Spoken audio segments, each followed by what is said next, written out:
I'm excited to talk to you because you have this new single, Out of the Blue, out. It's everywhere now.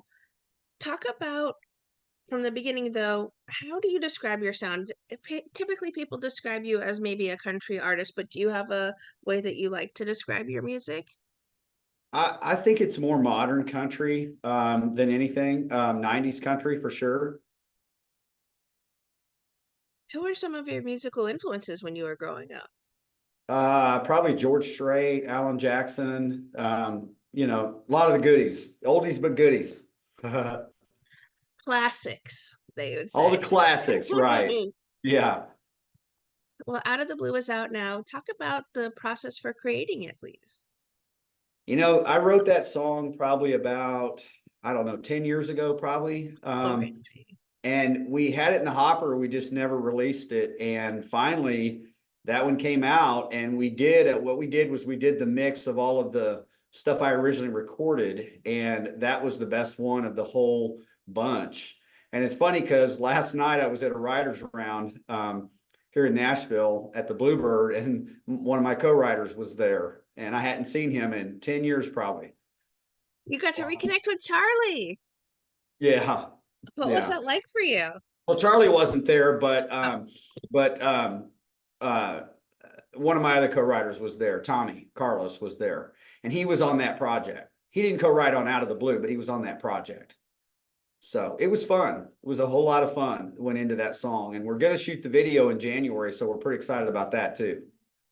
what kind of fan response have you been receiving to Out of the Blue? We've been getting a lot of response because I mean a lot of people can connect with that song. I mean, out of the blue, we're doing this interview. Out of the blue, this and that happens. You know what I mean? So it's a term that nobody has released, and it should have been released because everybody says that. Every day someone's saying out of the blue or something. We It's talk about, life-changing experiences, yeah, literally. everyone. I was just gonna say, you talk about how it's a universal experience, and it's true. Your song paints this beautiful, poignant moments when people tend to realize things that either they've taken for granted or Right. uh, and things like that. So I feel like certainly people touch on it and say like, here's maybe reach out to you and say, here's how it affected me. Here's what it reminded me of. Things like that. Sure, 100%. Yep. It's very, What very life-changing in every aspect. Right? I'm sure you've gotten plenty of people connecting with it on a personal level. Oh, for sure. Yeah, 100. It's great to play live too. Really? What makes it so great to hear live? It's just fun. It's just a fun song. I think it's probably on a lot of people's playlists, especially I these hope days. so. I hope so. Awesome. We talk a little bit about your co-writers for this one. What is your typical songwriting process like, or do you not have one? Do you need lyrics before music and you find music and then You know, lyrics will we come to you? we come up with the ideas and we go from there. I mean, sometimes the process can be a 2-3 hour process. Sometimes it can be longer. Sometimes you got to revisit it. It just depends the feel. And when it comes to the process then of production, do you have much of a hand in that, or do you Oh tend to yeah. Oh yeah. craft it with people Every bit of it. together? Yep. We're all in it together. From the writing to the musicians to the studio to all of it. Why is that so important for you to be so involved in the music you make? Well, you want to get that sound out there that you are portraying when you're writing the song. So I know how important it is for you to craft your music lyrically and also production wise. Um, I think it's incredible that you're so hands-on, and a lot of artists I think these days are not as hands-on, but I wish they would be because then it's more authentic to the sound that they're trying to make and Sure. things like that. So I applaud you for being Well, you so get the involved in success. You get the success when you put everything in it and behind it. truly well The said. success of it is bigger, I think. Well said. Indeed. Is this then a hint at an EP or an album to come, or are you focused We these do, days? we do. We have 6 other songs that were done on this project that we have not released yet that are in the works. My goodness. So are you able to tease anything as far as a title or not just yet? I mean, not just yet. I'm almost positive it's going to be Out of the Blue is going to be the title track of this EP.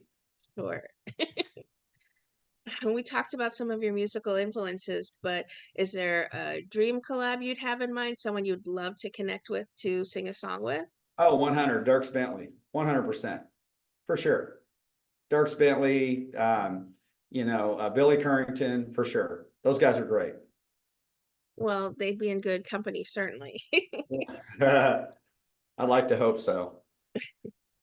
We talked a little bit about you performing live out of the blue, but what is a typical Robert Bacon live performance like, or is it not a typical one? What can fans I mean, expect? it's not typical right now. I mean, we're kind of working on just adding more stuff to the set right now. So it's really it's not typical right now. We're just kind of adding stuff to the set as we go. Kind of building the set. Well, come the new year, we talked about the music video that's for Out of the Blue coming. What else can you tease about the music you'll be making, or at least releasing? Man, we're just working hard. We're in the studio working for 2024, getting a lot of stuff ready to release. And I think our focus right now is the video for Out of the Blue, which we're hoping to shoot that in January, February in Florida. Well, I'll be here when the cattle call comes, whenever you need some background people or what. Hey, let's do it. Let's do it. What would you like to say then to everyone who are fans and supporters of the incredible music that you make, Robert? We just appreciate all the fans. If we didn't have that, we obviously wouldn't be able to do what we do. And you got to have the fans to be able to do what you do. And you got to have the downloads, you got to have the people requesting the music, buying the merch, coming to the shows, spending their hard-earned money in this economy. And so, it's kind of like in a business, right? If you don't have the customers to pay your paychecks, you got nothing. Well, it's the same situation. That's just kind of how we look at it. I know I know that you do also have a holiday song out now. What inspired you to take on the holidays this season? So it's called What Christmas Means to Me. There's holiday merch that we can send to you guys for giveaways. And it's basically, I mean, Christmas is so forgiving and everybody, I needed to get a Christmas song out there, which we are working on a Christmas record for 2024 as well. So that I don't know, that's kind of in the works, but I just hope everybody will go listen to that. What Christmas Means to Me.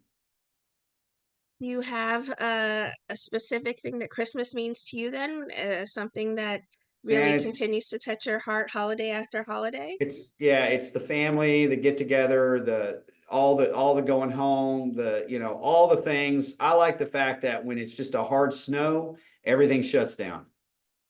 Everything shuts down. Nobody can go anywhere. That's the fun part. That's right. You're stuck family to family, not just on Right. one holiday. Let's just play board games and get off the phones. What I have to ask then are some of your typical holiday traditions. We love to play games, build snowmen, the fun stuff, do stuff around the tree with the puppy, all the fun stuff. Our puppy is in the video, What Christmas Means to Me video, which is on YouTube, and people should go watch that video. It's really, really fun.